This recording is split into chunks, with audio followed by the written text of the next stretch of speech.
Welcome to Epic Begins with One Step Forward, the podcast that reveals how to plan, achieve, and enjoy the journey of creating epic results in your life, business, health, and relationships. Here's your host, best-selling author and motivational speaker, Xander Sprague.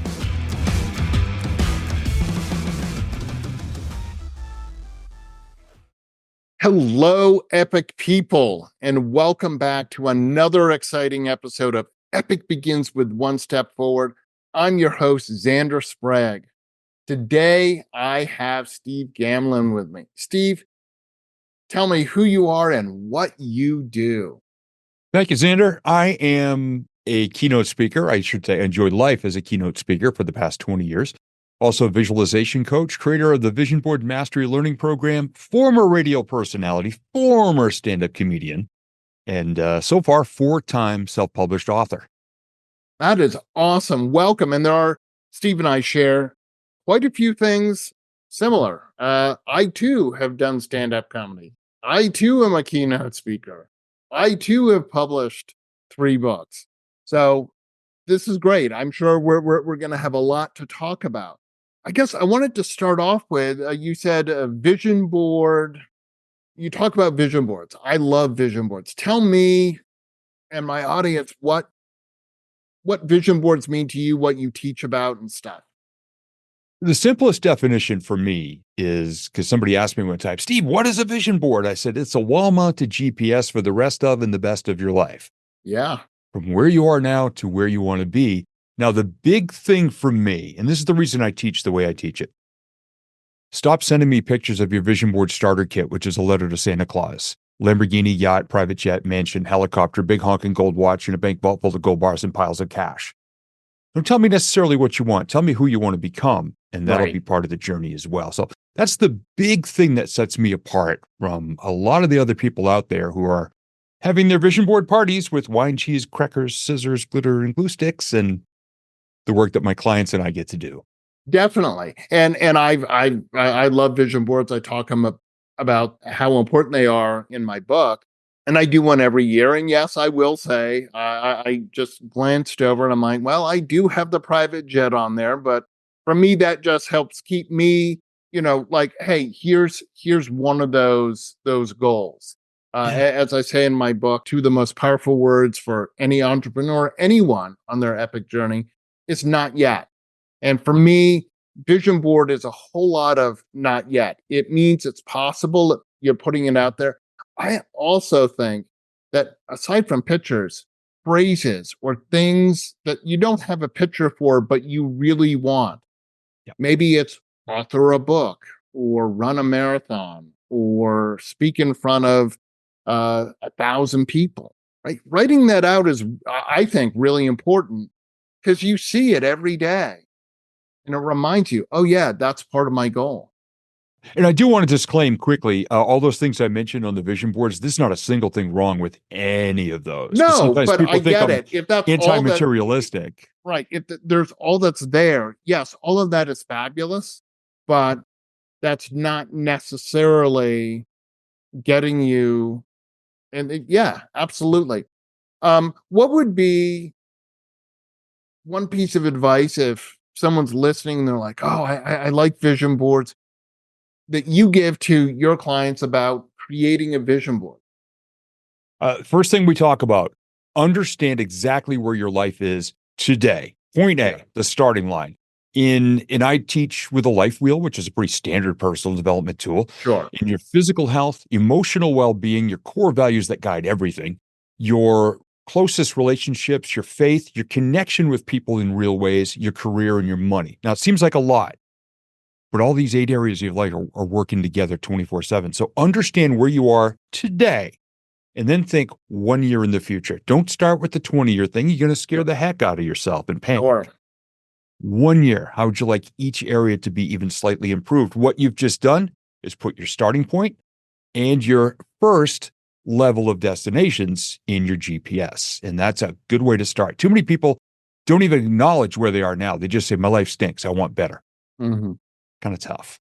It is. No, absolutely. I couldn't agree more. I mean, you and I are obviously talking about some things with our clients that are Very similar. I talk about those, those epic dreams, those things that we talk about. Oh, I'd love to go here. I'd love to do this. And of course, my question is, well, why don't you do that? Oh, it's so hard.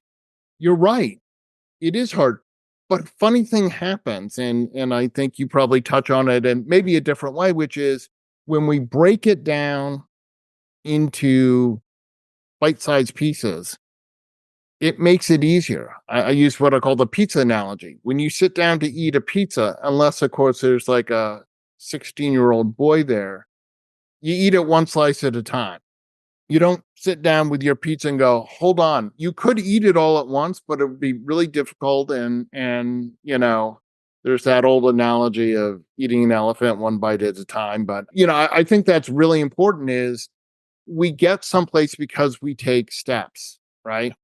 The same way that if you're going to a destination, you start off by saying, I've got to navigate to this highway entrance. And then you transition to a different highway. And then and you don't think about it. And I don't know. I find it interesting how people make life more difficult than it needs to be and don't follow the stuff they do every single day. Yeah, 100%. And my version of that is it's actually inspired by a ride I took at an amusement park at the lowest point of my life, about 21 years ago. It's the old wooden roller coaster analogy, meaning you get in at parking lot level, you look all the way up the top of the hill. Any one of your goals is the top of that first hill. Now, you can't start halfway up. You can't skip steps. You got to sit there and go click, click, click, click. And as scared as you might be, as nervous as you might be, as stuck as you might feel, every once in a while, if you look over your shoulder, you realize because you're being consistent, you're getting better. You're getting closer. And at that last click that goes over the top, when you've done all the work, you get to scream your brains out and celebrate the fact that you achieved that goal, but you've got to do all that work. And I still actually have the picture that I took that night in June of 2003 of that roller coaster. And it sat in my camera for about a year. And then I started telling the story. Now it's the most requested story in my keynote presentations. Right. It's the old wooden roller coaster. Oh, I thought it would be the bungee jumping off the stratosphere. Well, that one's in there too. That's a lesson about overcoming fear. Yeah. It is. Absolutely. And again, I get that. I've gone bungee jumping. I certainly get it was a fantastic idea when I was paying for it. But now that I'm on the edge, what I discovered, and you obviously discovered, which is, you're scared. But the fun is saying, okay, let me go. And then you have that. Our brains are amazing things, Steve. And what I found when I did my first bungee jump was the thing that popped into my head very first was there's no turning back. Like I'm fully committed to, you can't stop once you, once you step off the edge, no matter what happens, you're in for this ride. Yep. And my first thought was, oh my gosh, I can deduct this off my taxes. That's awesome. Because I came up with a 3-step fear. For me, it was identify exactly what you're afraid of. It's very rarely what we first think it is. Sure. My fear was when the young lady who was operating the ride said 3, 2, 1, go, that I wouldn't jump. That was my fear. Because if I don't jump, I got a GoPro on my wrist. All my friends are going to make fun of me because they're going to see the edit in the video. Mm-hmm. You're going to be like, Steve sat there and wet his pants and cried like a little girl for 15 minutes and edited that part out. And then I thought, you know what? Okay, if you know exactly what you're afraid of, find people who can guide you through it, who've got the experience and the knowledge and the mentorship and the coaching, whatever. Right. And I thought, well, she does this all day long with people. I can trust her so that when she said go, and my wife Tina was down in the patio down below, 108 floors below, and someone asked, so did Steve just lean off the building? She goes, no, he Supermaned off the building. I dove out as far as I could with the greatest smile and screamed my brains out with joy all the way down. And then I did deduct it off my taxes, which was an interesting explanation for my CPA, but he approved it. He loved the story. Yeah, no, it's a great story. I watched you telling it on your website and I was like, oh, that's great. And I was right there with you because I remember I happened to do it in Christchurch, New Zealand. I had been over in Australia. Wow. And when I was done studying, I'm like, all right, well, I'm kind of over in this part of the world. Let me go explore. But I honestly went to New Zealand specifically to go bungee jumping, did 163 and a half feet because I did not want to dunk in the water because that was glacial water. It was really cold. And I'm like, yeah, no. But the funny thing is, there's this video of me that they took when I got back up. I was one of the first people that day to go. And so you do your thing, and then they hand you a pole and they lower you down into a boat. And then you had to walk up like this dirt path. But as you might have experienced, there's just a little bit of adrenaline running through your system. So I kind of walked, ran, whatever. So when I got up there, I was a little out of breath, and the adrenaline was pumping so hard that like my voice, voice was all weird, and so like, how was I? I'm like, oh my god, that was great, and I'm all like witchy and stuff, and my friends watch it, they're like, what is the problem with you? And I'm like, I just scared myself so bad, and it was so awesome, and I was so excited. And I do agree. I next time you do it, do have like that pizza box so that you freak out the people and Yes. Yeah, 29th floor. that's what I've sworn is I'm just going to look at people with a pizza box duct taped to my hand and ask them, "Is this yours?" That's great. That's Love great. it. So, Steve, how are you bringing Epic into your life and into your client's life? I know you talk about vision. We see it right behind you. Like, I'm fascinated by what you are doing. Yeah, the biggest thing that I work on with people is I honestly don't believe, and I blame this firmly on our industry, personal development, because there's too many gurus out there, Yeah. that people are being asked, what do you really want?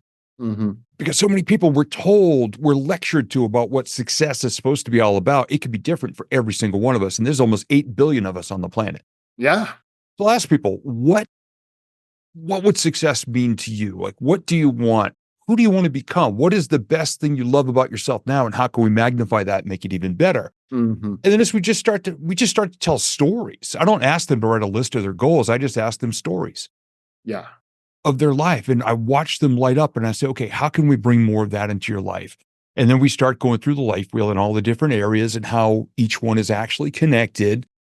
And then I ask them, and this is what stops them a little, and then they laugh when I get to the last one. I say, all right, what do your goals look like, feel like, sound like, Yeah. taste like, and smell like? Yeah. Like, my goals smell? Yeah, because when we start to create the story of what it's going to feel like, when you've achieved this and the version of yourself you've become, I want you to walk me through the scenario of what's going on. Like, for example, I handwrite my top 10 goals every day in a Mm-hmm. journal in my office. And the 10th one is I richly deserve and appreciate my hashtag red hot ride because I want to buy a new vehicle in the next year. And I say, I want to enjoy the safety, the comfort, the style, and the new truck smell of my new vehicle. And Absolutely. anyone who's ever bought a new vehicle knows what new truck smell is. And every day when I write that, I go, Yeah. oh yeah. So that's what I do with my clients is create a full-on sensory experiential thing, which is much stronger because you're also connecting to an emotional why you want Right. this. It's much stronger than just slapping a picture on a board and hoping for the best, which is what too many people are out there thinking vision boards are all about. Yeah. No, absolutely. And, vision boards are a roadmap that say, here's where I want to go. And another thing that I think people get hung up on is I don't know all the answers. I don't know exactly where I have to go. And I try not to laugh too hard at that because I'm like, no, you're right. But when you got up this morning, you don't know all the answers to all the questions you're going to get today, but you still got up and still started your day. And all you need to know is what that first step is. And you can plan out and understand. I've done, my audience has heard me talk about my marathons a lot, but it's always good. I've run 10 halves, 4 fulls, and a 50K ultra. And people ask, how did you do that? And I'm like, psychology is really important because let me tell you, 26.2 miles is a really long way. But again, break it down into achievable things, right? Along the way, my first goal was 13.1 because now I run half this marathon. Then it was mile 17 because now I only have single digits. I only have 9 miles. Then it was mile 20. Hey, I've already run 20 miles. It's only 10K left. I got this. And then I count down my miles. Psychologically, so much easier, right? And yes, let me tell you, I wish in marathons they didn't put up the first mile marker until about mile 5 because as hard as you try, Steve, Yep. kind of like your roller coaster, right? Click, click, click, click. The first couple of clicks, you're like, there is a lot of clicks left, right? But you start to get less worried as you, well, I don't know, say less worried as you get to the top, but at least you know. But here's another thing. We have these goals and they're awesome. But something funny happens. I crossed that my first marathon and I was elated. But then I'm like, okay, but now what? I achieved this thing that I dreamed of, that I wanted to do, a bucket list thing. I'm really excited I did it, but now what? And that's where the vision, you talk about vision comes in. Like, okay, you don't have to have the answer right away, but hopefully it spurs you on to go, hey, well, if I can do this, maybe I want to go do it again. Maybe I want to try something different, but I'm possible, right? It's Yeah. possible. Yeah, 100%. And I call that feeling, that kind of like almost letdown at the end once you've done it. I call it the success hangover. Yeah. Oh, You know, absolutely. we fought it for so long. All of a sudden we did it and we're like, now what? Yeah. And my thought is, oh my gosh, and you just nailed it perfectly. How can this, the fact that I overcame all those fears, did all the work and achieved this, now how can it benefit all the other parts of my life? And how can I tell that other version of me that might be scared to try something else, hey, you did this. And I'm Yeah. not a marathon runner. I'm a Peloton guy, Peloton I love cycle. Peloton. I've been doing Peloton for years. So yeah. Yeah. I started January of 2022. We got our Peloton, and Yeah. the first day, 3 minutes in, Allie Love was the instructor that day, who I absolutely adore. Yeah. 3 minutes in, I'm blotchy. I can't breathe. My legs are cramping up. The seat hurts my butt because it's Yeah. rock hard. And at 3 minutes, I'm wheezing. And all of a sudden she goes, all right, that's our warm up. And now we'll go, do the rest of the Yeah. 30-minute ride. And Yeah. I gave the screen the finger. And then I go, wait, there's a camera there. Uh-oh. Yeah. But this year's goal is, from that one day where I was struggling after 3 minutes, this year's goal is 3,000 total miles. And it Wow. seems scary to a lot of people because it's essentially the length across the country. So I did some math. I said, okay, there's 366 days this year, 3,000 divided by that. It comes out to 8.23 miles per calendar day that I need to pedal. Mm-hmm. That's not bad. That takes me 23 and a half minutes to do, by the way, because I figured it out.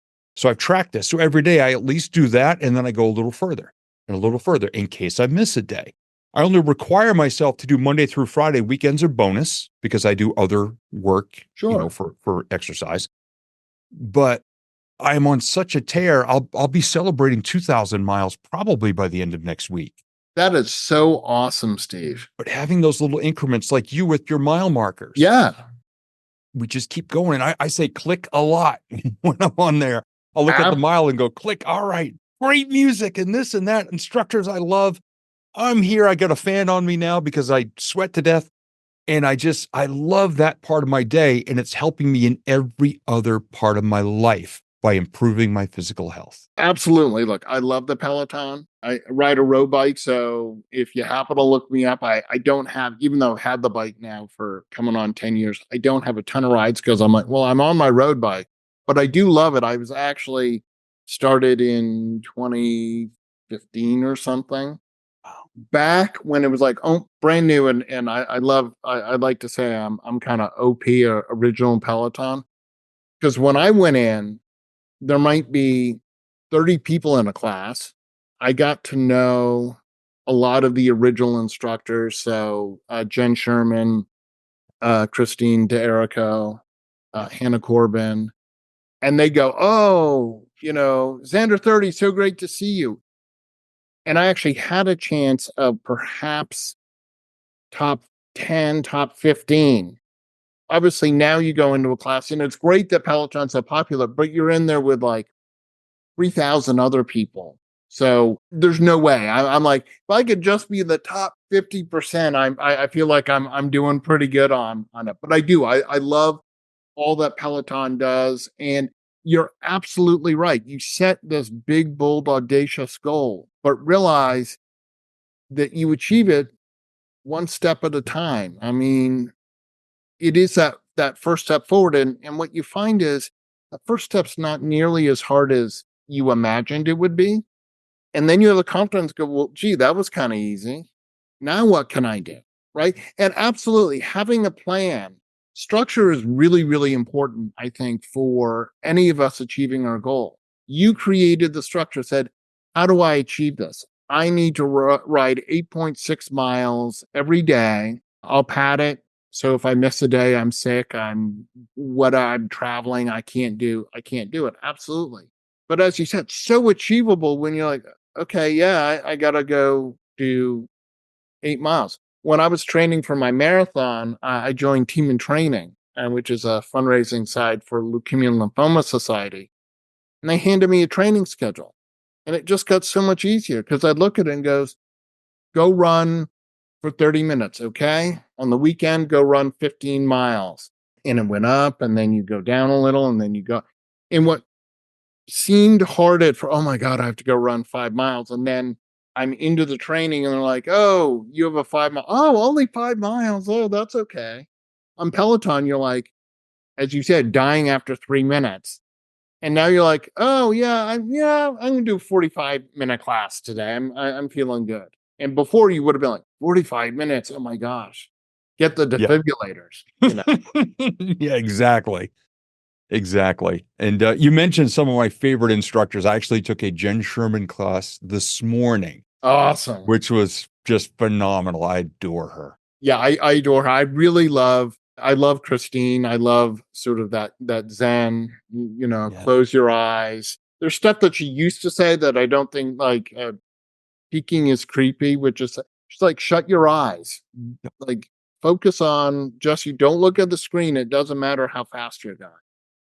And my wife and I are going on a trip to London this December. So part of my goal while we're there is to visit the Peloton offices and just get a picture of myself, even just in the lobby, because I don't know if our schedule is going to allow me to take a class or what the schedule is going to be. I just want to go there. And if I happen to catch Ben and Leanne walking in or in the background, they are my two favorite of the British instructors. I take a stretch class with Ben every day. Yeah. And as many of Leanne's cycle classes as possible. So definitely. I would just love to get a picture with their logo and put that on, the achievements of my vision board this year. Absolutely. And here's one thing. I did get to New York. I did get to do my 100th class with Christine in the studio. Riding in the studio is so much harder than at home. I don't know why. I mean, part of it is you don't have a fan blowing on you, so it's hot.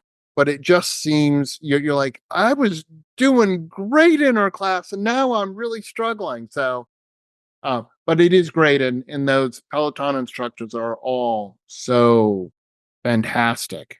And I'm sure people are like, all right, stop talking about Peloton, you two. But it is really good. And look, exercise is so vital to all of the things that we want to do. And, a running coach of mine said, when I first started, you don't regret a day that you took a run, but you do when you don't. And I think if you missed a Peloton class, not for a good reason, but just because, well, I'm tired, I'm whatever. Later on, you're kind of like, I should have done it. I don't feel as good. I notice it. So, so Steve, this has been fascinating. How can people get a hold of you and find out how to work with you? They can find me on social media on all the major platforms. Facebook, LinkedIn are the ones I'm on most, and YouTube as well. Just look up Steve Gamlin, Gamlin, or at my website, stevegamlin.com. Awesome. Well, Steve, I want to thank you so much for coming in today. Your words about the vision board and your awesome stories about the roller coaster and bungee jumping were great, and also connecting about Peloton because it is super fun. We're all part of the cult, as I sometimes get called. Like, It, it well, you know really, what? it really is. Yeah, it's the greatest cult on earth that I've ever been a part of. It's the only one I've ever been a Absolutely. part of, but it is phenomenal. So thank you so much for having me, Xander. I appreciate it. This is a blast. You bet. And to all of my listeners, remember you can find all the information you want about me at epicbegins.com. And as always, remember that epic choices lead to the epic life that you want.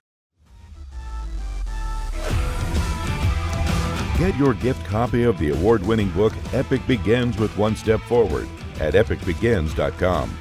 That's a wrap on this episode of Epic Begins with One Step Forward with your host, Xander Sprague, best-selling author, internationally acclaimed public speaker, and licensed professional clinical counselor.